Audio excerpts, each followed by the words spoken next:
Dereca, I am so blessed to have you with me. You know, you are by far one of my dearest friends and colleagues on the planet, and I love you so much. So thank you for taking the time to sit down and have a beautiful conversation together. Thank you. And you know, the feeling is more than mutual. And I'm super excited that you're doing this and to be a part of it. So, yay. Great. Well, I know you've got a lot of good golden nuggets and richness in store. So I'm just hopping to here. I have this question, and that is, I know you're a Science of Mind minister, New Thought minister. So how long have you been studying, practicing, and teaching the science of mind?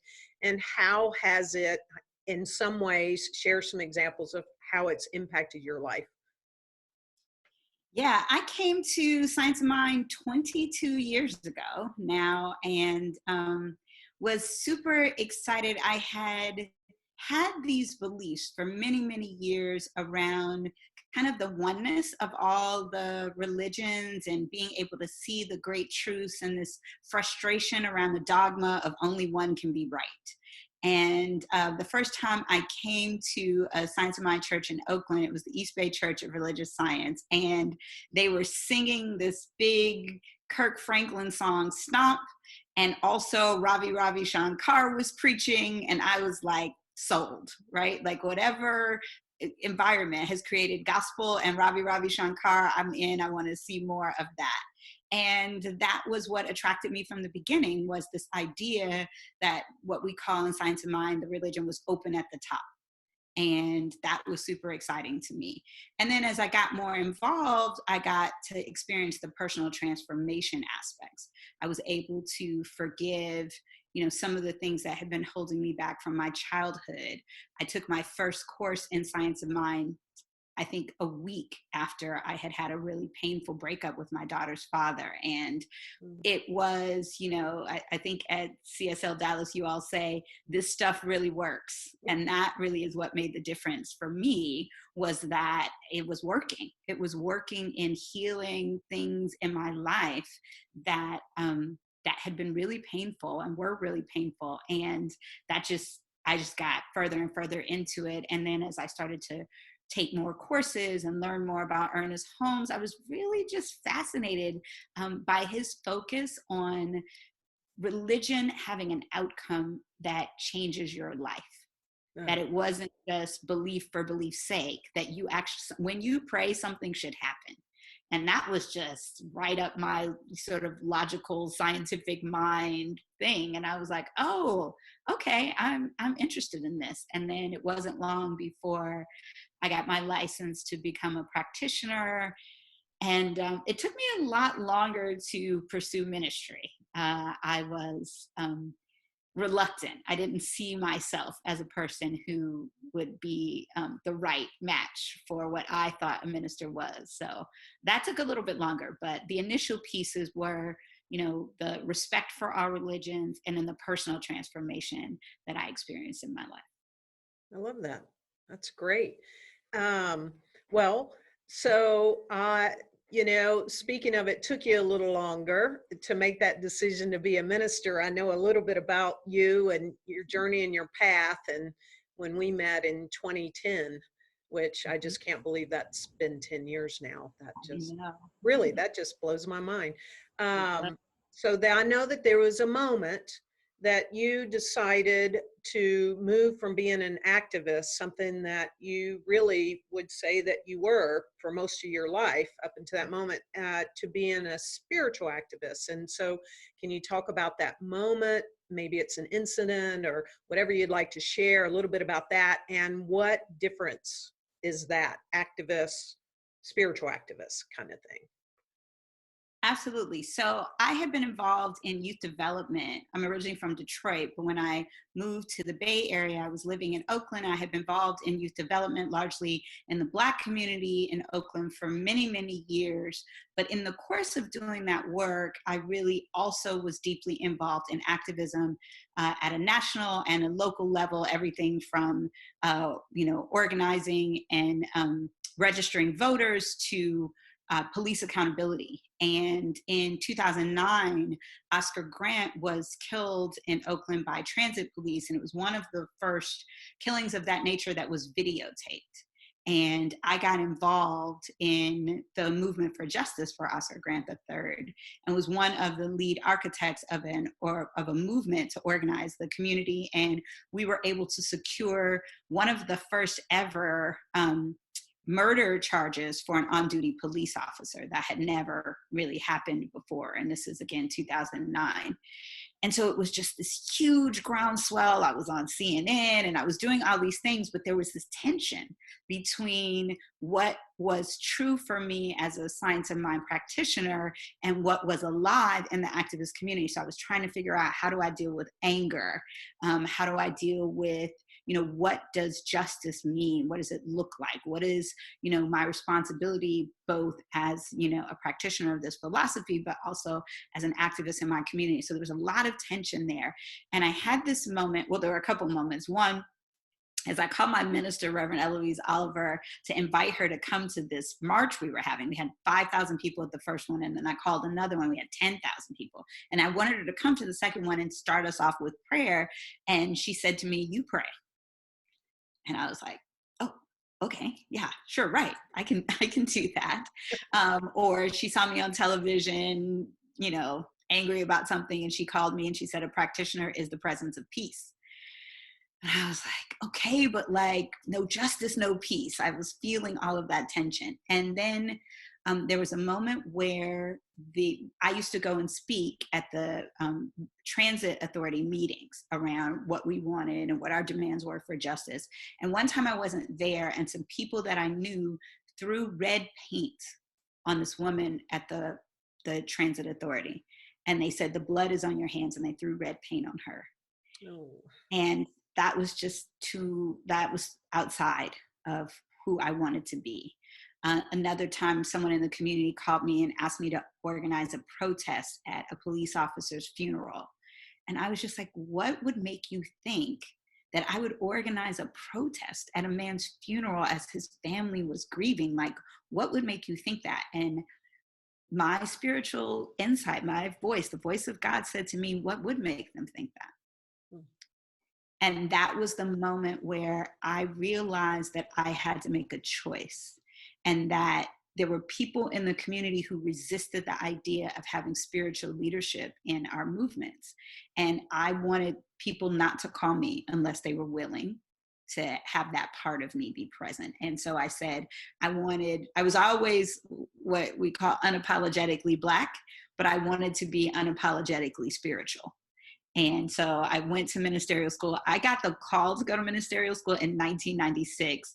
As you know, we entered together in 2010. So it took me 14 years to say yes. But the Oscar Grant movement really drove me to say, I want my come from to be about what it is that I am for, not what it is that I'm against. And I'm willing to speak out against things, but only for the cause of love and peace and justice. And that for me is what spiritual activism is that I put my why up front as the yes. And this is such a part of what religious science of mind is to me, is that it is proclaiming that which is the truth, the capital T truth, the God is all there is truth, and saying that in the face of whatever isn't. And that's hard for some people to hear, but it was important to me. Yeah. It is important to me still in the work that I still do. Yeah. I love that about you, and of course all of our conversations. And I know you'll recognize this, that Ernest Holmes says, "Show me 1,000 people." Well, actually, that's another quote. "Show me one person." It's not 1,000. He says, "Show me one person that is for everything and against nothing, and I will have seen the second coming," in essence. Right? He said that at his last major talk, the Sermon by the Sea, and that standing for love. And so, yes, for me, I'm challenged by the resist hashtag. I'm just like resist against. So I don't know. I need to have a greater understanding to embrace that at times, because I don't want to be against something. I want to be for, like you said, love and peace and justice. Well, but under the Ernest Holmes quote, I'm also for resistance. Okay. Right? Because there's nothing outside of what I'm for. So I read, Thich Nhat Hanh has a book called Anger. Yes. And really changed my life, because as soon as I saw it, I was like, okay, obviously I need to read this book.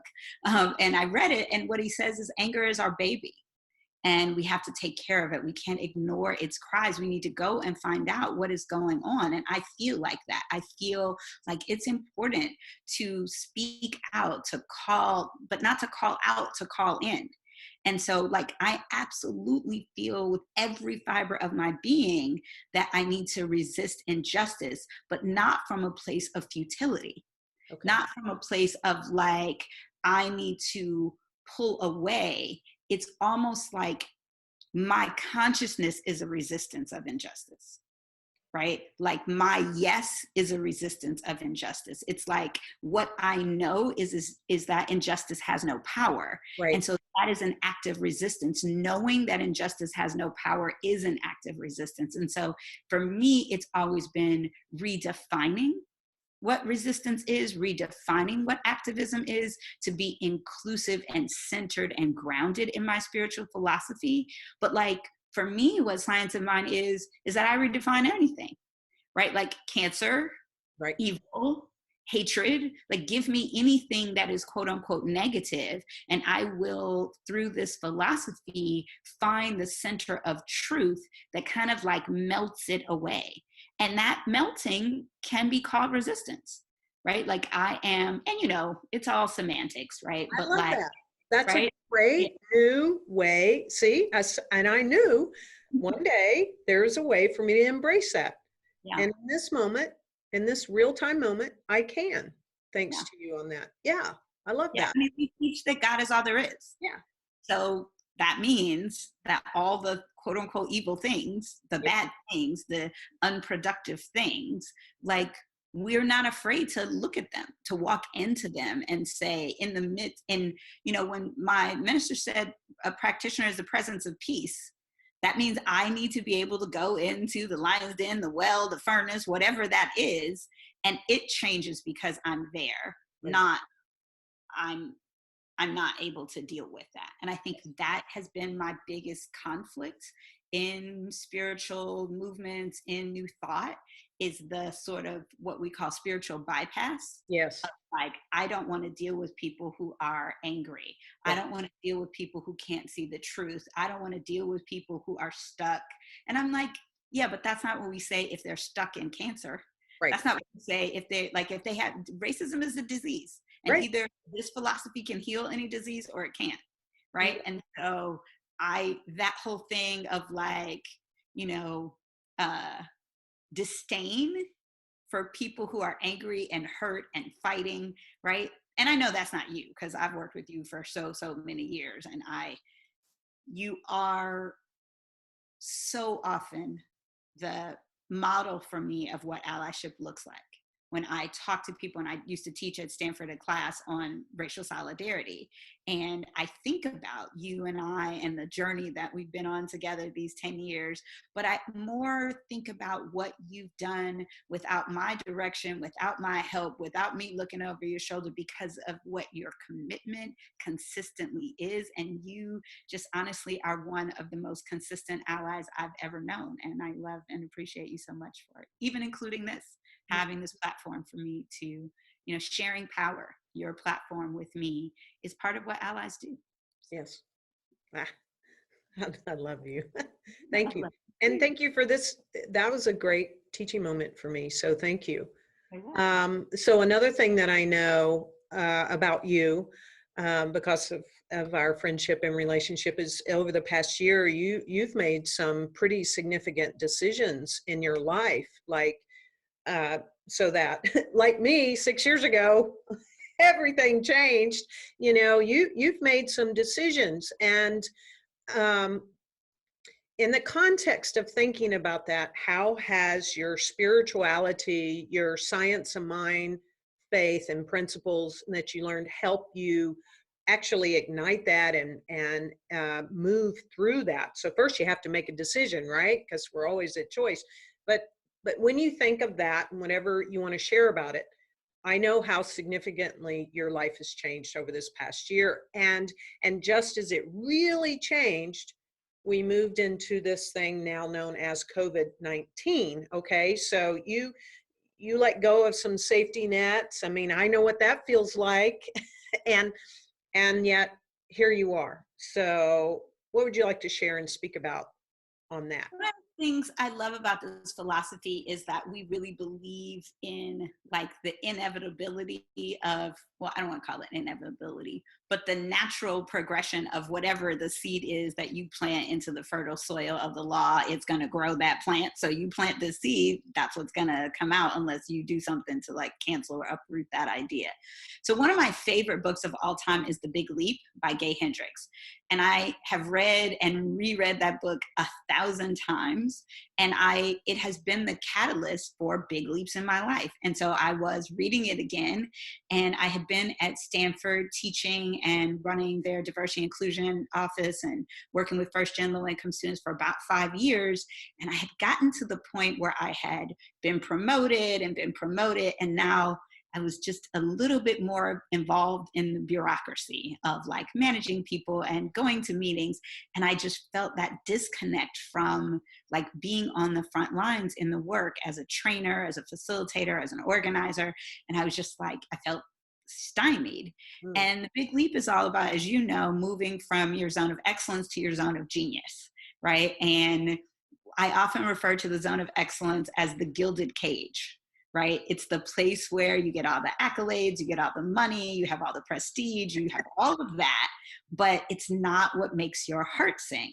And I can tell you that all kinds of mentors and peers and everyone was like, don't leave Stanford. Are you kidding? Like, don't leave. Like and it was just this thing of like, you are at the pinnacle of the pinnacle. Like you can't leave Stanford. And I just was like, but I'm not doing the thing that is my genius as much as I used to when I first got here. And so I made a decision to leave and to focus on my own business and going back to doing writing and developing products. Like there were all these other ideas that I had. But one of the ideas was to leave the Bay Area after 22 years and travel the world. So I quit my job, gave everything away pretty much from my house to travel the world with my business and my writing and all of that. And I had contracts that were globals. I was going to Singapore and Ireland and all of these things. And I started the year in January. I went to Portugal and New York and Florida. I did all this stuff. And then the COVID. And I was like, oh my gosh, right? Like I gave away everything. Right. And I was just like, and I had a temporary little place in Atlanta with a friend, and I was going to live there. And so it was just terrifying for a while. I was so untethered, and I was just like, what is this? And after ministry, the next call that I've been running from for a long time is writing. And so I'll just tell a quick little story.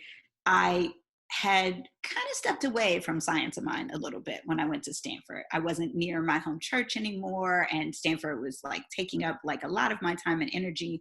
And so when I was in this kind of dark night of the soul, I guess we call it, I called one of our friends from ministerial school and asked her to pray with me. And she said, I asked her, did she have time to pray today? And she said, actually, I'm really booked, but I have this group prayer call. You can come on. And then you can make a prayer request. So I get on the call, and they're just talking about all this science of mind stuff. And I was just kind of like, yeah, that feels good. Like that is what I actually believe. And then I did my prayer request, and she did that.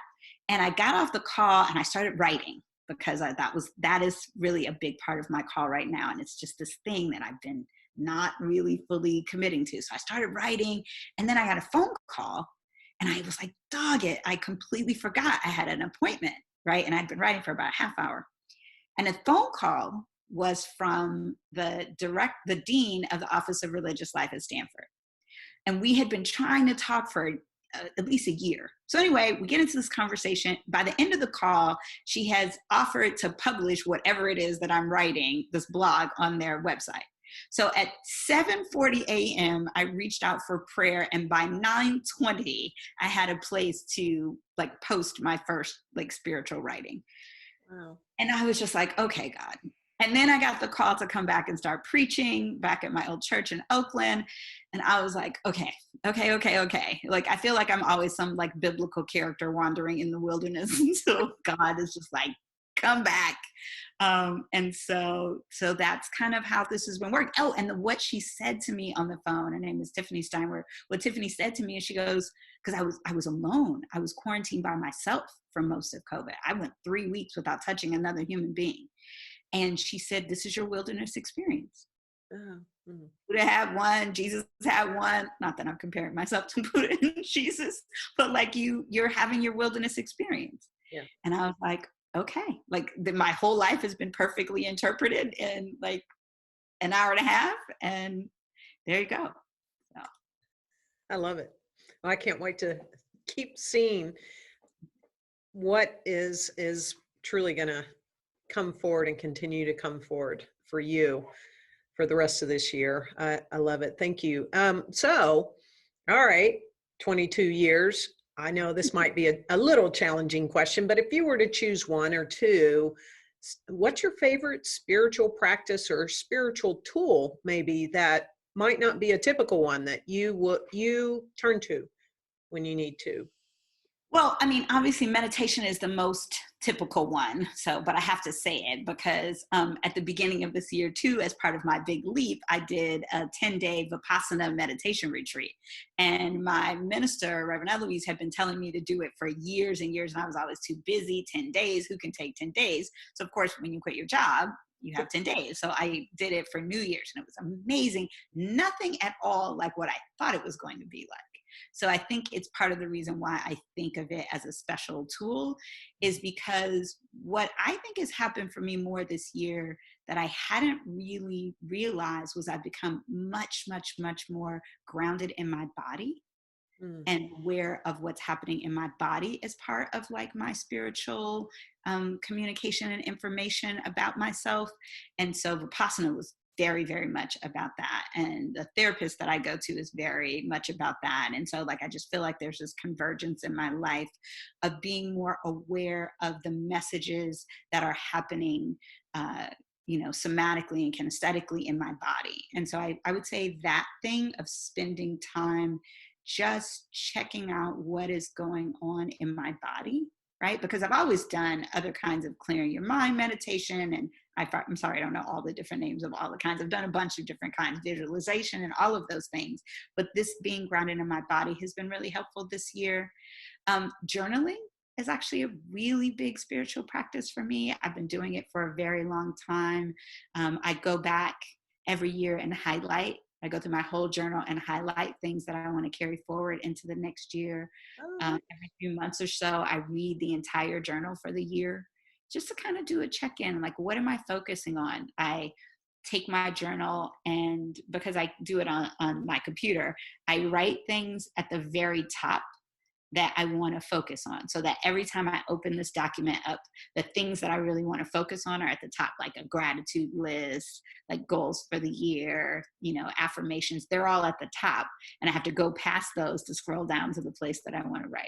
So I would say that those two things right now, like really being present in my body and journaling in a way that helps me keep track of what it is that I'm learning and discerning in my spiritual conversations with my higher power. Beautiful. I love that. Yeah. And I am declaring and claiming that I too one day go to that Vipassana. Yeah. Vipassana is awesome. Mm-hmm. Yeah. Cool.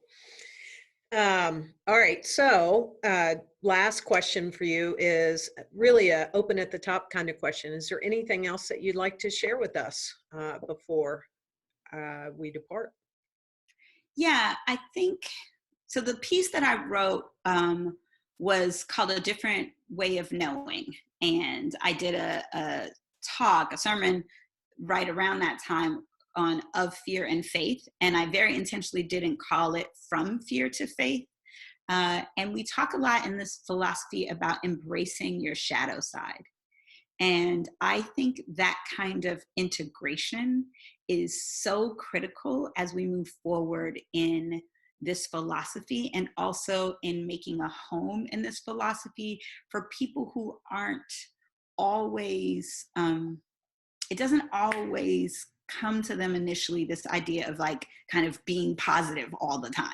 Right. I think that's how Science of Mind can come off sometimes, is like, nope, we just say positive things. We focus on the positive things, and, we don't speak anything negative into existence. All of that is true.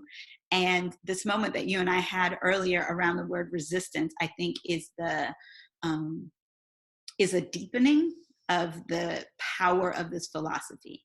Is, I always say, like, I want a religion that can hold, like really hold people who are the most oppressed and marginalized in the society. Yes. Right. And like that includes holding their anger, because they have every single right to be angry. Yes. Like, if you're not angry in this country, in this world right now, you're not paying attention. Like, and if it were climate change, like, we're really comfortable with being like, this has got to stop, and we can't, and you're destroying the planet. We have no problem saying you're destroying the planet, right? And racism is destroying the people. Yes. And like, I'm going to say that. And I think that's a thing that I feel like our philosophy, the Science of Mind, is expanding and deepening. And so I'm excited about the new people who are coming to this, and really seeing that there is no limit on the types of problems this work, or the types of challenges or false realities, whatever language you want to use, this work, this tool, this practice, this philosophy can address. And I feel like,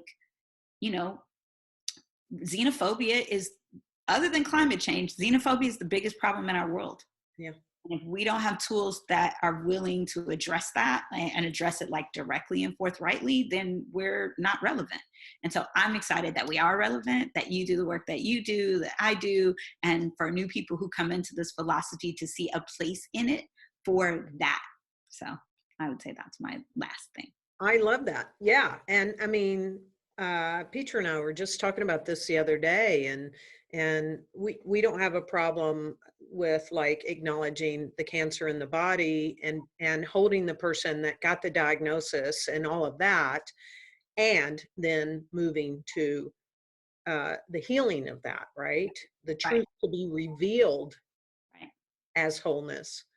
But sometimes, yes, sometimes. You don't shame them if they're angry about their cancer. No, you don't. Right? If they're crying about their cancer, if they're stuck in this moment. Don't say you brought it on yourself, because most people don't. Right. And like, or just if they're angry, we understand that. It's part of, loss and grief. And like, people who have been oppressed for generations, yes, anger is the minimum of what they should be feeling. If they're not feeling vengeful, then we should be glad. Yes, I agree. Because like, and I just ask people all the time to think about a place where you feel that kind of response is justified. If that is, Me Too or Time's Up, where you are just like, absolutely, I'm so glad people are standing up and speaking out, and it's time for people in power to be accountable and be removed, and that's what should happen, then ask yourself why you don't feel like that when it comes to other issues, whether it's transphobia or race or like whatever that is. Mm-hmm. Just see if you can translate from something you feel really passionate about. And I think I'm excited about this philosophy and how it can transfer to all these different opportunities. Thank you. Thank you, Dereca. I'm excited that we got to have this conversation. I know we're going to have a few more down the road, and I just love you and so appreciate you. And I'm really excited that you're back to preaching in the pulpit and things like that, because you are a powerhouse. And I also want to tell everyone to go to the CSLDallas YouTube channel and search Spiritual Activism. It is the talk that Dereca gave the day after my wedding night. And it's truly one of the most powerful talks on spiritual activism. So I also invite you to check that out too, because I want a lot of people to see that. And so I'm grateful for you. You know how much I love you, my spiritual best friend forever. And all right, and we will stay in touch. And bye for now, Dereca. Bye, love. Mwah.